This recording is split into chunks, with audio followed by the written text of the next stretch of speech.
Los periodistas.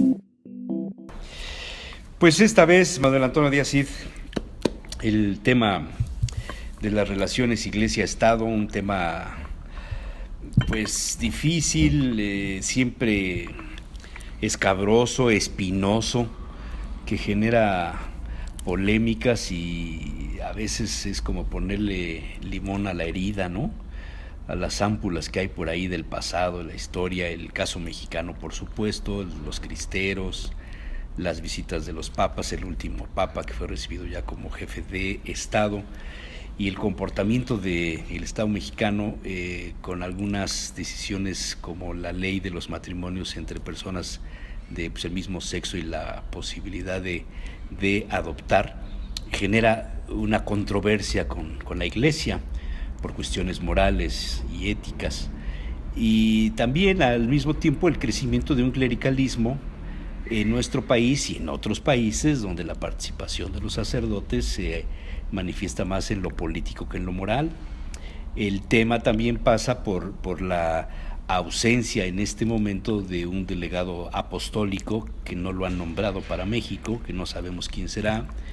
Pasa también por las denuncias contra algunos miembros de el episcopado, el cardenal Rivera de manera muy concreta, una denuncia en los Estados Unidos, una vigilancia muy estrecha en el Vaticano sobre los temas relacionados con los pederastas, esta visión de que hay que denunciarlos en el estado civil, en el ámbito de lo que sería el derecho civil, el derecho positivo, no solo en el canónico. En fin, son toda una serie de asuntos donde el conflicto a veces pareciera que se acerca de nuevo. Sí, yo creo que de todos los temas que tú has manejado, habría que comenzar señalando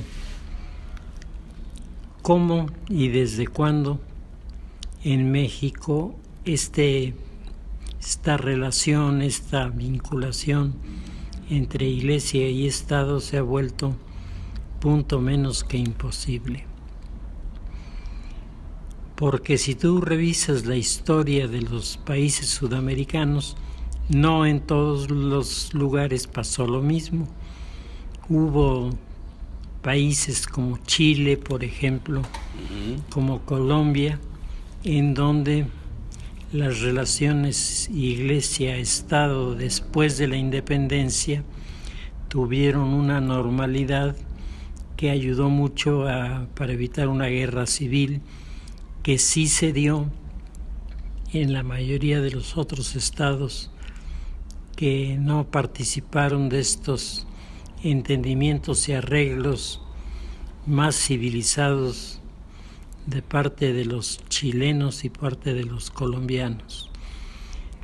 A mí me parece que la modernidad es el punto clave para entender mucho del conflicto de la Iglesia con los gobiernos, de la Iglesia con las instituciones educativas, de la Iglesia con las instituciones sociales, porque es a partir del Pacto de Westfalia, del Tratado de Westfalia, cuando la Iglesia en Europa, pero por consecuencia en el resto del mundo, queda sin posibilidades de intermediación con los recientemente creados estados nacionales que ahora han descubierto una fórmula que se llama diplomacia, a través de la cual enfrentan sus problemas y los arreglan sin necesidad del enfrentamiento bélico, ni del enfrentamiento armado, ni del enfrentamiento con la Iglesia. O sea, la Iglesia queda hecha de lado. En esa misma modernidad, las universidades van sufriendo un proceso de cambio a partir de la aplicación al estilo anglosajón, de la investigación, a partir de experimentos, a partir de situaciones que pasaban del terreno de la especulación legítima, pero especulación al fin y al cabo, a los hechos concretos que se manifestaban en los fenómenos científicos. Y como la Iglesia tuvo poca precaución para esbozar algunos de sus puntos de vista, es más, la propia Iglesia le cambió el signo a esas expresiones, pues desde Galileo hasta un sinnúmero de científicos, sobre todo del siglo XIX, se vieron confrontados con la Iglesia porque, según esto, tenían un enfrentamiento con los temas doctrinarios más específicos de la Iglesia. Aquí hay dos puntos que me parece, Jesús Manuel, que vale la pena precisar. Uno es que el laicismo, el darle a los laicos un poder para su trabajo político, social, cultural, religioso, suponía instituciones capaces de asumir estas responsabilidades y de manejarlas. Y no en todos los casos, y en México menos, se presentó esta realidad, y de ahí se derivaron muchos conflictos. Por otra parte, la idea de la creación de un organismo encargado de vigilar el desarrollo de las investigaciones en las universidades por parte de los ingleses, por parte de la masonería inglesa, el llamado Colegio Invisible, creó una fuerza que empujó a las instituciones universitarias a buscar la aplicación práctica de la ciencia para obtener los premios, los estímulos que el Colegio Invisible, que era un conjunto de personas ricas que se reunían con los representantes de las universidades y entre ellos deliberaban quién iba mejor en el programa, y a él le apoyaban, le daban privilegios, le daban recursos, y todo esto fue haciendo que la universidad anglosajona fuera el modelo. Fuera no solamente un modelo, sino fuera también en la realidad una institución más sólida que todas las demás. Que todas las demás, que eran muy teóricas, que eran capaces de defenderte o de cuestionarte las filosofías del mundo oriental o del mundo occidental, pero si las aterrizabas en el tema de las cosas prácticas, ahí había dificultades. Ya para el momento de la independencia se habían fundado en España las llamadas sociedades de amigos. Ajá. Estas sociedades de amigos eran semejantes al Colegio Invisible, eran grupos de personas con recursos que trabajaban para llevar a España, a las universidades, a los maestros franceses o ingleses, pero sobre todo franceses, que tuvieran más éxito en sus investigaciones para acelerar el proceso de la educación en México. Así se creó un colegio de la Sociedad de Amigos que fue dedicado única y exclusivamente a recibir, educar y desarrollar estudiantes que vinieran de América. Aquí estuvieron involucrados muchos de los personajes de la aristocracia criolla que enviaron a sus hijos a estudiar a España pero básicamente estudiar ya en universidades que eran modernas, lo que provocó la inmediata reacción de la Iglesia, que seguía teniendo sobre las universidades una influencia determinante y que no quería que se generaran modelos de autosuficiencia por no estar de acuerdo con ellos. Los hermanos Elúyar son dos de los personajes más reconocidos de esta etapa, originarios de Zimapán, en el estado de Hidalgo, criollos, hijos de padres españoles. Se van a estudiar al Colegio de los Amigos de la Educación en España, y ellos descubren el wolframio. Y con el descubrimiento del wolframio, como tú sabes, se iniciará toda una serie de experimentos que finalmente terminan en la serie de aparatos electrónicos que hoy nosotros conocemos. Este wolframio en sus orígenes fue llamado cimapario por Zimapán, pero luego fue cambiado por la variante de tungsteno también. Tungsteno, que es el comercial, digamos, ¿no? Es la parte más comercial. Esta institución a la que asistieron los hermanos Elúyar, uno de ellos al terminar vino aquí a México y sería el conformador de una de las primeras logias masónicas que tenía como propósito la educación y que trajo como una especie de adelanto a los estudiantes de la Nueva España.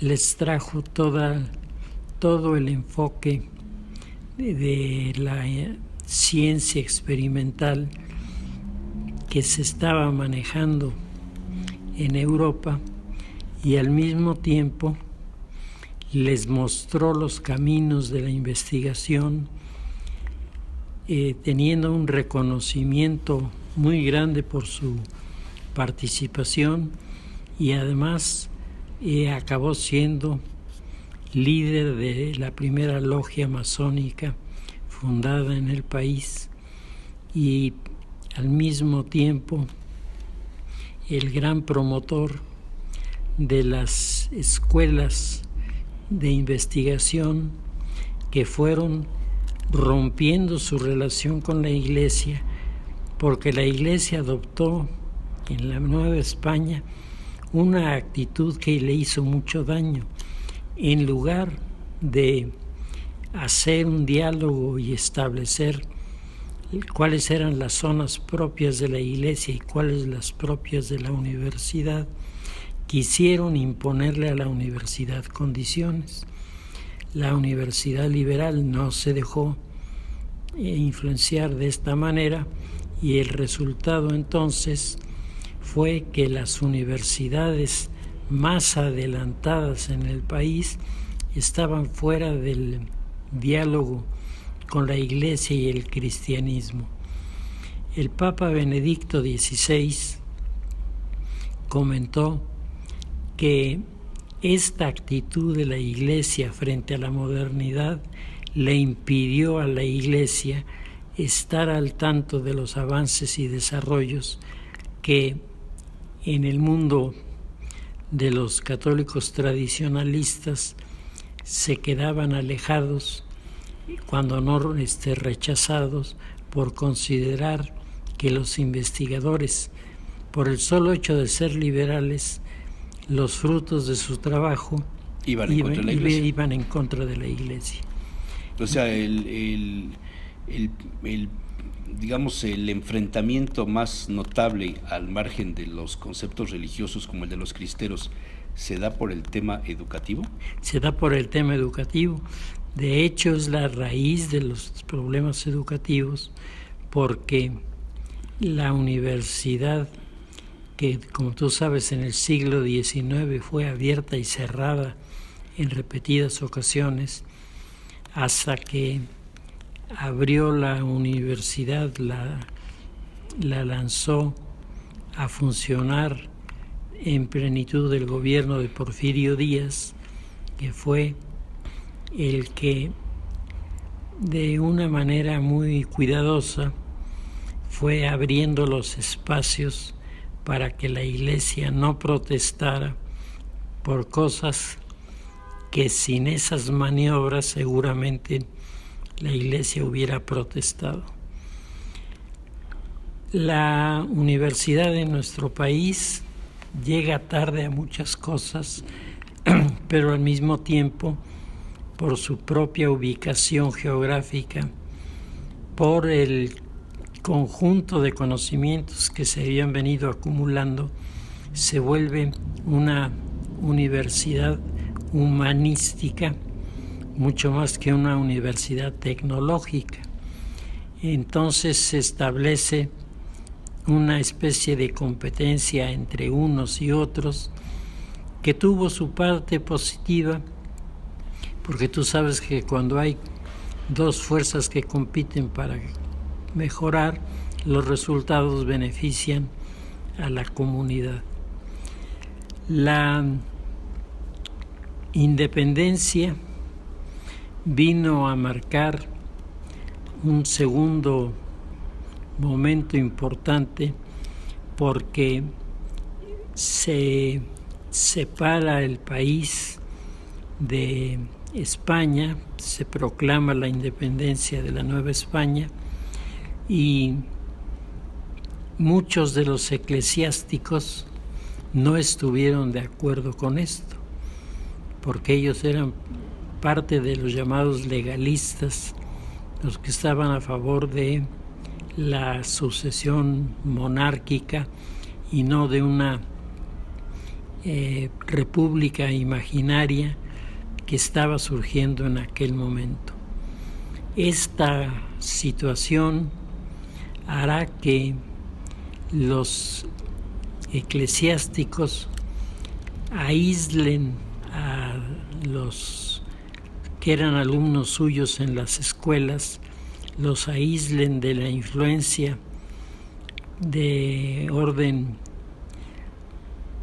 científico-ideológico que se estaban creando durante el porfiriato, y las universidades y las escuelas afiliadas a esta postura pues serán las que den formación al grupo de los integristas en el pensamiento político, que siempre plantearon el tema de la educación como del poder político como una lucha entre el bien y el mal.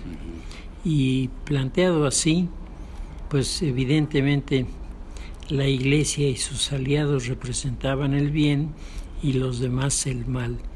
Pero si el mal era el mal con mayúscula, ¿cómo ibas a dialogar con ellos? Y entonces se hizo un divorcio prácticamente total en la relación, y además un antagonismo feroz entre los dos grupos, el liberal y el grupo conservador, que chocaron no solamente en el tema educativo, chocaron en el tema político, porque mientras los liberales estaban hablando ya de una república y de una constitución, los conservadores estaban pensando en traer un príncipe europeo para establecer una monarquía en el país, que difícilmente hubiera podido ser una monarquía parlamentaria dados los criterios del mundo de los conservadores. Claro. Entonces, o sea, todo lo que hoy vemos es arrastrar toda esta división y bueno, pero cuando y no prejuicios. Claro, cuando no hubo relaciones Iglesia-Estado, pareciera que las cosas iban mejor. Sí, lo que... En la teoría, no sé en la Claro. práctica, pero pareciera que había un respeto de las dos partes. Y hoy día se agreden. Hay, bueno, estas últimas declaraciones que salieron de los grupos católicos que hicieron una campaña para que los electores no votaran por el PRI por el tema de la ley que permite los matrimonios y pues adopción para personas que sean del mismo sexo. Es un enfrentamiento muy fuerte, muy, no sé si llamarle radical, pero sí es frontal. Sí, frontal y radical. Y todo esto nace de que en ningún momento las dos partes contendientes se han sentado a revisar con seriedad el ámbito de operación de cada uno, estableciendo mecanismos de negociación, mecanismos de integración, de proyección hacia los mismos polos de desarrollo, que es lo que le corresponde a la Iglesia en un momento como el que estamos viviendo. Sin embargo, somos, yo creo que a nivel latinoamericano, el país en donde estos temas no pueden ser tocados sin que de inmediato alguien tome la bandera radical de un lado o del otro, descalifique todo lo que se hace y se proclame el único benefactor de la comunidad.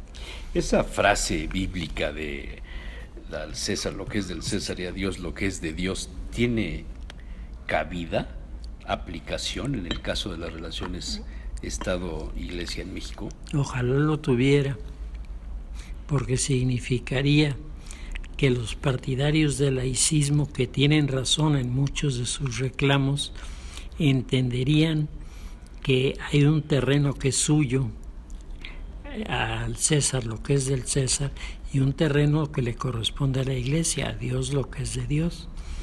Porque normalmente el liberalismo en México se ha apoderado del concepto de dar al César lo que es del César, pero no tiene pensado y resuelto cómo dar libertad de enseñanza, libertad de educación, abrir foros de discusión, no solamente sobre los temas que hoy están sobre la mesa, que son de los más candentes, sino que no son exclusivos de México. Que es un fenómeno mundial y que, entre otras cosas, el Papa Francisco ha estado enviando un mensaje muy claro, no a los enfrentamientos, no a las contradicciones, sí a los argumentos, sí a los diálogos, sí a tratar de construir una cultura en la que el mundo cristiano deje su impronta y no se quede aislado por la participación del mundo civil que parece cada vez más distante.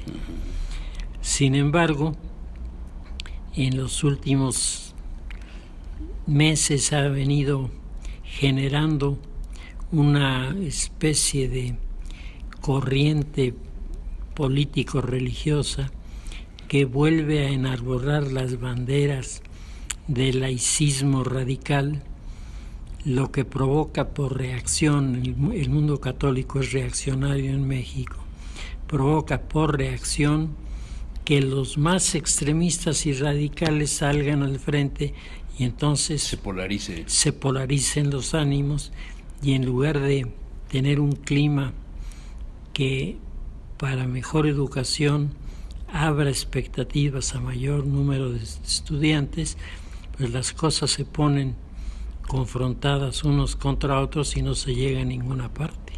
O sea, el tema de legalizar las relaciones de las mismas personas del mismo sexo, quiero decir, y el darle derechos a las personas que han convivido durante años, casados o no casados, independientemente del tema del Estado civil, es parte de esta reforma. Es parte de esta reforma. Pero la Iglesia lo ve como algo negativo, como algo que no debe ser, porque bajo la óptica religiosa la relación de dos personas tiene el sentido de formar familia y de preservar a la especie. Así correcto. También tienen derechos, pero los otros, los que no creen esto, los que piensan diferente, los que no son católicos, también tienen derecho, ¿no? También tienen derecho, y eso el Estado laico debe garantizarlo. Como debe garantizar a los que profesan la religión católica o evangélica o protestante o la que sea de su elección, tener las garantías para poder desempeñarla sin que nadie les altere su orden en cuanto a su desempeño, ¿no? Así es. Así debía ser en teoría, ¿no? Esto es el deber ser del Estado. Que se queda como una especie de meta inalcanzable por el momento, ya que si bien es cierto que los fenómenos en nuestro país han venido poco a poco creciendo en su número, en el tema del aborto, de los anticonceptivos, de los divorcios, etcétera, también es cierto que de parte de la Iglesia había habido una cerrazón total a un diálogo para establecer cuáles eran los puntos de cada quien. Y en los últimos años, la situación con la alternancia en el poder ha venido a no a apagar los fuegos, sino a encender los antagonismos. Y ahora, en el momento en el que estamos, el riesgo es que la discusión se ideologice, dado que es la Gran Logia de Francia la que está promoviendo a nivel internacional los matrimonios, estos matrimonios, el reconocimiento de los derechos, ¿no? de las personas que no son heterosexuales. Así es, y entonces volvemos a un pleito que data del siglo XVII, XVIII, y que se traduce en el conflicto entre el pensamiento liberal identificado por las logias o con las logias y el pensamiento conservador identificado con la Iglesia. Entonces estamos en un proceso de involución. En lugar de ir para adelante, estamos yendo para como atrás. Que nos estamos yendo para atrás a tocar temas que, si bien es cierto no se habían resuelto, parecían ya dejados en el pasado. En el siglo pasado, por lo menos, ¿no? Por lo menos, y de repente vuelven otra vez a surgir y vuelven a aparecer los líderes radicales, tanto en el arzobispado como entre los fieles, y eso, en lugar de resolver el problema, lo vuelve más grande y le da un tinte que choca con cualquier intento de renovación y de transformación, y con cualquier intento de diálogo.